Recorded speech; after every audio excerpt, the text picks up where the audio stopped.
ಒಂದು ಗೊತ್ತಾಗ್ತಾ ಇಲ್ಲ. ಈ ಸೂರ್ಯ ಬೆಳಗ್ಗೆ ಬರಬಿಟ್ಟು ಸಾಕೋದು ಬಂದರೆ ಎಷ್ಟೋ ಉಪಯೋಗ ಆಗ್ತಿತ್ತು. ಅದ್ರಾಗ ಇವನ್ ಬೇರೆ ಬಂದ ಇವಾಗ. ಏನೋ ಮಗ, ಏನು ಸಮಾಚಾರ? ಏನಿಲ್ಲ ಕಣ, ಏನೋ ಯೋಚನೆ ಮಾಡ್ಕೊಂಡು ನಿಂತಿದ್ದೆ. ಏನು ಯೋಚನೆ ಮಾಡ್ತಿದ್ದು?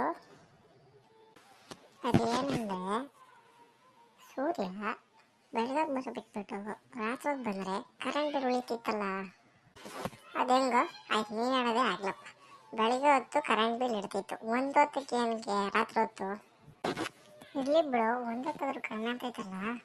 ಹೌದು, ನೀನು ಇಷ್ಟೊಂದು ಕರೆಂಟ್ ಬಿಲ್ಲು ಅಂತಿದ್ಯಲ್ಲ, ನಿಮ್ಮ ಮನೆ ಕರೆಂಟ್ ಬಿಲ್ ಎಷ್ಟು ಬಂದೈತೆ? ನಿಜ ಹೇಳ್ಬೇಕು, ನಮ್ಮ ಮನೆ ಕರೆಂಟ್ ಬಿಲ್ಲು 2,000 ರೂಪಾಯಿ ಬಂದಿರ್ತಾನೆ. ಸಿದ್ದರಾಮಯ್ಯ ಹಾಕಿದ ಕಾಸು ಎಲ್ಲ ಕರೆಂಟ್ ಬಿಲ್ಲಿಗೆ ಹೊರಟೋಗ್ತದೆ. ಏನು ಮಾಡಿದಳು ನಾವು? ಅನ್ಕೊಂಡಿದ್ದೆ ಇಷ್ಟೊಂದು ಕರೆಂಟ್ ಬಿಲ್ ಅಂತ ಏನು ಕೇಳ್ತಿದ್ಯಾ ಅಂತ. ಬಿಡು, ಏನಾಗದ ಇರು, ನನಗೂ ಫೋನ್ ಬರ್ತೈತಿ, ಏನು ಅಂತ ನೋಡೋಣ.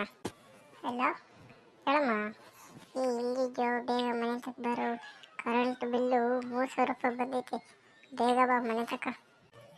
ಯಾಕೋ ಮಗ, ಬೇಜಾರಾಗಿದ್ದೀಯಾ? ಫೋನ್ ಮಾತಾಡಿಸ್ತೀನಿ ಮಗ. ನಿಮ್ಮ ಮನೆಗೆ 2,000 ರೂಪಾಯಿ ಬಂದಿದೆ ಕಣೋ, ಆದರೆ ನಮ್ಮ ಮನೆಗೆ 3,000 ರೂಪಾಯಿ ಬಂದಿರೋದೆ ಕಣೋ.